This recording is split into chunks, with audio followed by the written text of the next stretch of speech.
Summer సీజన్‌లో మనకి మాడి పండ్లు, మామిడికాయలు రకరకాలుగా దొరుకుతాయండి. వీటితో చేసుకోదగినవన్నీ కూడా చేసుకోవచ్చు మనము ఈ సీజన్‌లో. సో, ఇలాగా ఈరోజు పిల్లలకి నచ్చే రా మ్యాంగో క్యాండీ చేస్తున్నానండి. చాలా బావుంటుంది. మనకు బయట షాప్‌లలో దొరికే కచ్చా మ్యాంగో ఉంటుంది కదా! సేమ్ అలాగే ఉంటుంది టేస్ట్ కూడా.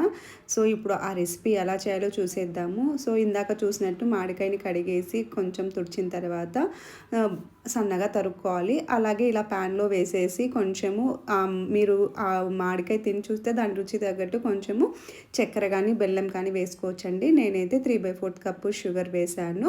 అలాగే కొన్ని వాటర్ ఏసేసి అవి బాగా ఉడికించానండి. ఇలా ఒక 10 మినిట్స్ టైం పడుతుంది. అంటే ఎక్కువ తీసుకోదు. అలా ఉడికిపోయిన తర్వాత ఇదంతా బాగా చల్లగైపోయిన తర్వాత మిక్సీ జార్‌లోకి మార్చేసుకొని కొంచెం పెప్పర్, సాల్ట్, ఆమ్చూర్ పౌడర్ ఏసేసుకొని స్మూత్ పేస్ట్ లాగా చేసేసుకుంటే ఇక మనం ఇలా ఏదన్నా మీ దగ్గర ఐస్ క్యూబ్స్ పెట్టేది కానీ లేదంటే ఏవన్నా మౌల్స్ ఉంటే దాంట్లో పెట్టుకోవచ్చండి. నా దగ్గర అయితే ఇలాంటివి ఉన్నాయి. నేను దీంట్లో కొంచెం ఐస్ క్రీమ్ లాగానే పెట్టేస్తున్నాను.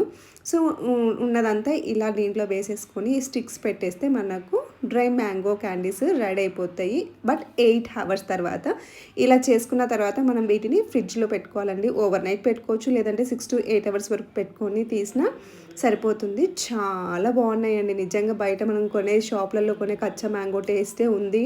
మాకైతే చాలా బాగా నచ్చాయి. నేను ఇంకా ఇలా ఐస్ క్రీమ్ రెడీ అయ్యాక పైనుంచి కొంచెం ఉప్పు, కారం కలిపి మిక్స్ చేసి వేశాను. చాలా అంటే చాలా బాగుంది. మీకు కూడా నచ్చుతుందని అనుకుంటున్నాను. Thank you.